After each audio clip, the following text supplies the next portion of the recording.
எல்லாருக்கும் வணக்கம். இன்றைக்கி ஏப்ரல் 1ஆம் தேதி. எப்போவுமே மாதம் ஆரம்பிக்கும் போதே நாங்கள் வந்து எங்கள் தென்னைக்கு உர மேலாண்மை பண்ணுவோம். ஸோ இது வந்து பாலை வந்த தென்னை மரத்துக்கான உர அளவு இந்த மாதிரி ஒரு ஸ்டேஜில் இருக்க தென்னை மரத்துக்கும் அதுக்கான உரத்தை நாங்கள் வந்து முதல் நாளே பேக்கெட் போட்டுருவோம். ஸோ இந்த பேக்கெட்டில் வந்து எல்லா வித உரமும் இருக்குது. ஜிப்சம் இருக்குது, யூரியா, டிஏபி, பொட்டாஷு, மெக்னீசியம் எல்லாமே இதில் கலந்துருக்கு.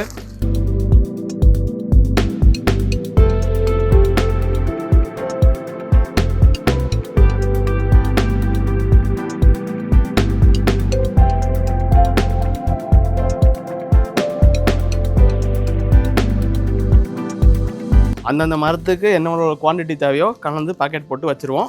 எல்லா மரத்துக்கும் தண்ணி பாய்ச்சிட்டு உரத்தை போட்டுருவோம். இதுதான் எங்களோட மாதம் ஆனால் 1ஆம் தேதி இல்லை மேக்ஸிமம் 2ஆம் தேதிக்குள்ளே இந்த வேலை நடக்கும். இன்றைக்கி 1ஆம் தேதி, யூஸ்வலாக 1ஆம் தேதி பிளான் பண்ணுவோம்.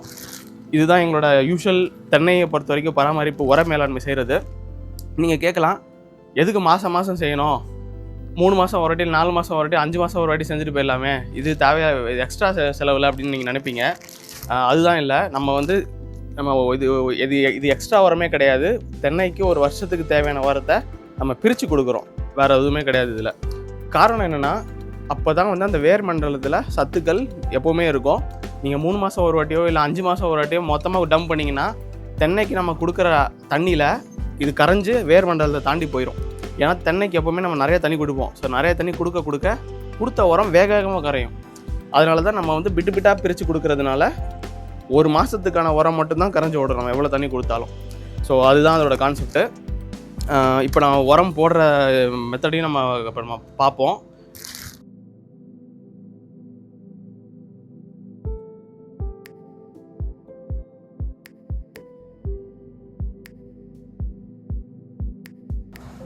ஸோ இப்போ பார்த்தோம்னா எல்லா தென்னை மரத்துக்கும் அதுக்கான பேக்கெட்டை லைனாக நாங்கள் வச்சுருப்போம். இப்போ இந்த உரம் பேக்கெட் வந்து இந்த மரத்துக்கானது. தண்ணியை வந்து திறந்து விட்டுருவோம்.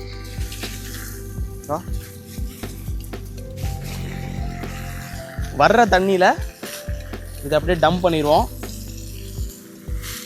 ஏன்னா வர்ற தண்ணியே போதுமான ஃபோர்ஸாக தான் வரும். டம்ப் பண்ணிவிட்டு கரைச்சி விட்டுருவோம். அதுவும் இல்லாமல் வீடியோ ஆரம்பிக்கிறதுக்கு முன்னாடியே ஒரு 20 மினிட்ஸ் தண்ணி ஓடிச்சு. ஸோ ஓரளவுக்கு தண்ணி கவர் ஆகிருக்கும். கவரான தண்ணியில் போட்ட உரத்தை கரைச்சி விட்டுருவோம். இதில் ஜிப்சம் அப்புறம் ஒரு சிலது கொஞ்சம் கரைய லேட் ஆகும். அதனால் என்ன பண்ணுவோம், அந்த போட்ட இடத்துல டேப் அப்படியே வச்சு விட்ருவோம். அப்படியே பொறுமையாக அது கரைஞ்சி போயிடும். ஸோ இதுதான் எங்களோட மந்த்லி உரம் கொடுக்குற ப்ராசஸ்ஸு. மற்ற உரத்துக்கும் ஆட்கள் அப்படியே போட்டுருவாங்க. ஏன்னா இன்னொன்றுத்தையும் போட்டு காட்டுறேன். இப்போ பார்த்தீங்கன்னா நாங்கள் மூடாக்கும் போட்டிருக்கோம். ஆக்சுவலி இது நிழலாக தான் இருக்குது, இருந்தாலும் மூடாக்கு போட்டிருக்கோம். கிடைக்கிற பொருளை வச்சு மூடாக்கு போடுவோம்.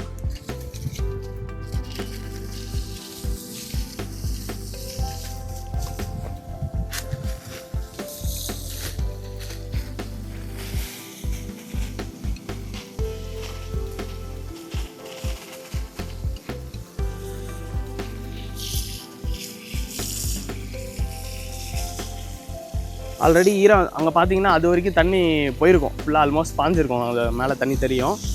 இது இங்கெல்லாம் ஓவராக நிறைய மூடாக்கு இருக்கிறதுனால தெரில.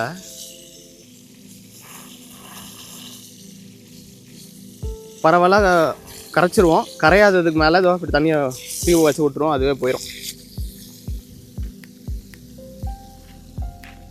போட்ட உரம் பேக்கெட் கவரெல்லாம் அடுத்த மாதத்துக்கு பேக் பண்ணி வச்சுருவோம். ஸோ இதுதான் எங்கள் உரம் ப்ராசஸ்ஸு. ஸோ இந்த மரமும் பாலை வந்த மரம் தான். இந்த லைனில் இருக்கிற நான் நிறைய மரத்துக்கு பாலை வர ஸ்டேஜ் தான். ஸோ அதனால தான் இதுக்கு வேறு உரம் குவான்டிட்டி கொடுக்குறோம். பாலை வராத ஸ்டேஜ் அப்புறம் இளம் மரம்க்குலாம் வேறு குவான்டிட்டி. ஸோ இப்போ இந்த பிரித்து கொடுக்கறதுக்கு ரீசன் மெயினாக சொன்னது, உரம் வந்து கரைஞ்சி போகாமல் இருக்கணும். அந்த வேர் ரூட் ஜோனில் நியூட்ரியன்ஸ் இருக்கணுங்கிறதுக்காக. இப்போ நீங்கள் கவனிச்சிங்கன்னா எல்லா மரத்துலேயுமே வெள்ளை ஈ இருக்கும்.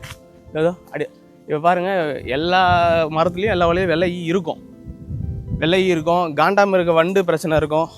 இதோ இங்கே பார்த்தீங்கன்னா, இதோ இந்த ஓலை இருக்குது பார்த்தீங்களா, இந்த கட் பண்ணி போட்ட ஓலை இந்த இது குருத்து ஓலை. இது ஆக்சுவலி இந்த குருத்து ஓலை வந்து இது பார்த்தீங்கன்னா கடிச்சு போட்டது வந்து காண்டாமிருக வண்டு பிரச்சனை தான்.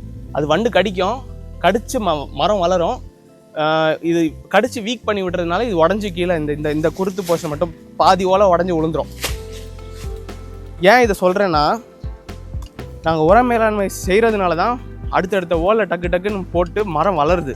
இல்லாட்டா இந்த வெள்ளை பிரச்சனை, இந்த ஓலையெல்லாம் பாருங்கள் கருப்பாக, இந்த சூட்டி மோல்டு கருப்பு பூஞ்சணும், அதை பாருங்கள். இதுக்கெலாம் நாங்கள் என்னதான் வாட்டர் வாஷ்லாம் பண்ண ட்ரை பண்ணுவோம், பட் இருந்தாலும் வரதான் செய்யுது இது. ஸோ இந்த பிரச்சனைலாம் இருந்துமே எங்கள் மரம் இப்போல்லாம் பாலை போடுற ஸ்டேஜ் வந்திருக்கு. அது காரணம் இந்த உரம் இந்த மாதிரி பிரித்து கொடுக்குறதுனால. எப்போவுமே சத்து இருக்கிறதுனால செடி வந்து இந்த பூச்சி தாக்கம் இருந்தாலும் உட்காந்துராது, அடுத்தடுத்து மீண்டும் வரும். ஸோ உர மேலாண்மை எவ்வளோ ஸ்ட்ராங்காக செஞ்சு அதோட க்ரோத்துக்கு ஹெல்ப் பண்ணுறோமோ அவ்வளோ நல்லது. இல்லாட்டா இந்த மாதிரி சின்ன சின்ன பூச்சி வந்தாலும் அப்படியே உட்காந்துரும் மரம். இந்த மரத்துக்கு ஏஜ் வந்து இப்போ தான் 3 இயர்ஸ் முடிஞ்சிருக்கு. 3 இயர்ஸ் முடிஞ்ச மரத்துக்கு தான் பாலை வந்திருக்கு. இப்போது காண்டாமிருக வண்டுக்கு நாங்கள் ட்ராப்லாம் வச்சுருக்கோம், அது அடுத்த வீடியோ அப்புறம் காட்டுறேன்.